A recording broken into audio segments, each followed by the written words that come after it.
नमस्कार, मैं मदन लाल मधु और आज VHA की ओर से ये 8वां हिंदी दिवस समारोह घरौंडा में मनाया जा रहा है और आज हमारे साथ हैं बहुत ही समृद्ध साहित्यकार, वरिष्ठ साहित्यकार आदरणीय कमलेश चौधरी जी। आइए उनसे बात करते हैं। मैडम, आज के समारोह में आपका बहुत बहुत स्वागत है। धन्यवाद आपका। मैडम, कमलेश जी की लेखनी अनेक विधाओं में चली है और इन्हें 2 बार इनकी कृतियों को श्रेष्ठ कृति पुरस्कार से नवाजा गया है।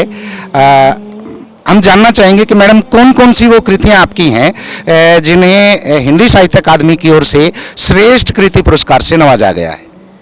मदन लाल जी, मैं बच्चों में रही हूँ और मैंने सबसे पहली पुस्तक बच्चों के लिए ही लिखी थी। बहुत बढ़िया। और उस पुस्तक का शीर्षक है एक सीप 12 मोती। एक सीप 12 मोती, जिसको हिंदी साहित्य की अकादमी की ओर से श्रेष्ठ कृति पुरस्कार बाल साहित्य में श्रेष्ठ कृति पुरस्कार इनको मिला। ये 2012 में 11 में।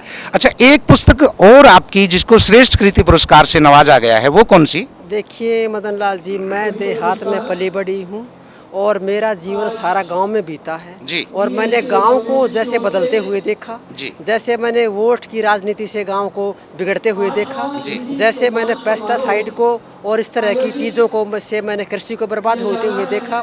उसने मेरी आत्मा पर घाव दिए और उनसे मेरी लेखनी में रंग आया। बहुत मैंने एक उपन्यास लिखा, खोया हुआ गांव। जो मेरा गांव था वो खो गया है और जो आज का गांव है वो गांव नहीं है जो गांव हम अपने सपनों में देखते हैं, जो अपनी कहानियों में पढ़ते हैं या अपनी फिल्मों में देखते हैं, वो गांव कहीं खो गया है। और इसको भी 2012 में हरियाणा साहित्य अकादमी की तरफ से श्रेष्ठ कृति पुरस्कार से नवाजा गया है। बहुत बढ़िया, बहुत बढ़िया। लेखक, कवि या कलमकार ही होता है जो समाज को राह दिखाता है। तो आदरणीय कमलेश जी को श्रेष्ठ महिला साहित्यकार का सम्मान भी हिंदी साहित्य अकादमी की ओर से मिल चुका है। वो मैडम, आपको वो कब श्रेष्ठ महिला, वो जो 2020 में? हाँ जी, 2020 में मुझे हरियाणा साहित्य अकादमी की ओर से श्रेष्ठ महिला साहित्यकार का पुरस्कार मिला है। और एक बात और मैं यहाँ साफ कर देना चाहती हूँ। देखिए, कोई भी लेखक जब लेखनी उठाता है तो उसकी संवेदना होती है जो उसे कलम उठाने पर विवश करती है। किसी पुरस्कार के लिए, किसी सम्मान के लिए या किसी पहचान के लिए वो नहीं लिखता। हाँ, लेकिन जब उसके लेखन को पहचान मिलती है, कोई उसको सराहता है, प्रशंसा मिलती है, तो ये मानवीय प्रवृत्ति की खुशी होती है। वो खुशी मुझे भी है, लेकिन ये सोचकर मैंने लेखनी नहीं उठाई थी कि मुझे कुछ मिलेगा या मुझे कोई पहचानेगा या मेरी कोई आइडेंटिटी बनेगी। वो दिमाग में नहीं थी, वो मेरी संवेदना थी, मेरी आत्मा थी, मेरा जो कुछ मेरे अंदर था, जो कुछ बोल रहा था, उसने मुझे लेखिका बनाया।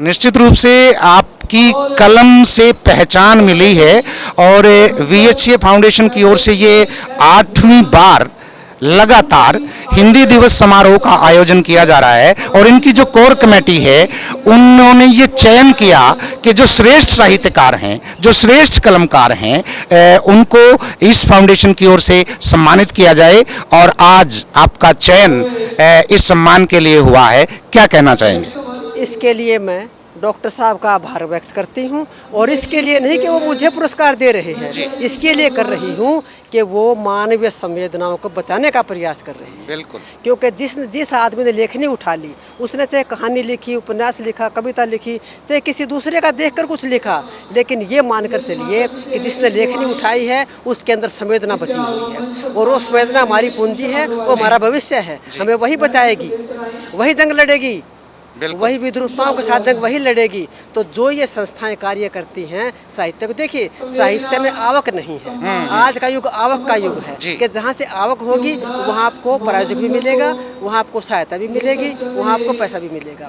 लेकिन ये एक ऐसा क्षेत्र है जहाँ आवक नहीं है, तो इसमें बहुत कम लोग हैं जो इसको आगे बढ़ाने का प्रयास करते हैं। तो इसके लिए ये कोई छोटा, देखने को इसको छोटा आप कह सकते हैं, लेकिन इसका जो उद्देश्य है ना, वो एक बहुत महान उद्देश्य उद्देश्य की पूर्ति करता है, इनका जो लक्ष्य है वो, क्योंकि संवेदना जो बचाई जानी चाहिए, जो बहुत जरूरी है हमारे लिए, हमारे जीवित रहने के लिए जरूरी है, हमारे भविष्य के लिए जरूरी है, आने वाली पीढ़ियों के लिए जरूरी है, तो ये उस चीज़ को बचाने का प्रयास कर रहे हैं। इसके लिए मैं VHCF फाउंडेशन का बहुत बहुत धन्यवाद करती हूँ। इसलिए नहीं कि ये मुझे सम्मानित कर रहे हैं, इसलिए कि ये साहित्य को बढ़ावा दे रहे हैं, एक संवेदनाओं की रक्षा कर रहे हैं और आने वाले भविष्य को संभालने की कोशिश कर रहे हैं। इस बात के लिए मैं डॉक्टर मुकेश अग्रवाल का, उनकी वाइफ श्रीमती अनुराधा अग्रवाल के प्रति हृदय से आभार व्यक्त करती हूँ। और प्रयास ऐसे लोग हमें चाहिए जी जी, क्योंकि बहुत लोग ऐसे हैं जो दुनिया भर के काम करते हैं, वो बहुत काम करते हैं बड़े, लेकिन साहित्य के लिए न पैसा है, न उनके पास समय है और न उनके पास जज्बा है। लेकिन ये लोग ऐसे हैं, इनके पास जज्बा है, ये सोचते हैं समाज के बारे में, साहित्य के बारे में, और ये इस तरह का छोटा सा जो आयोजन है, इसके परिणाम दूरगामी होंगे और बहुत बड़े शानदार परिणाम निकलेंगे। बड़े सार्थक प्रयास है इनका और इनके लिए मैं दिल से आभार व्यक्त करती हूँ। निश्चित रूप से VHCF फाउंडेशन साहित्यकारों को सम्मान दे करके, शिक्षकों को सम्मान दे करके एक बहुत पुनीत काम ये कर रहा है। और आज भी ये 8वां हिंदी दिवस समारोह घरौंडा करनाल में आयोजित किया जा रहा है VHCF फाउंडेशन की ओर से। और कमलेश जी, आप आए, आपको आज एक और नया सम्मान मिलने पर बहुत बहुत बधाई। इस बात के लिए मैं आपका और इस फाउंडेशन का, डॉक्टर साहब का, उनकी श्रीमती का बहुत बहुत आभार व्यक्त करती हूँ और आशा करती हूँ कि भविष्य में भी इस तरह के कार्यक्रम करेंगे, जिससे कि समाज को दिशा मिले और लोगों को प्रेरणा मिले और साहित्य बचा रहे, जो कि हमारे लिए बहुत ज़रूरी है। बहुत बहुत धन्यवाद आपका।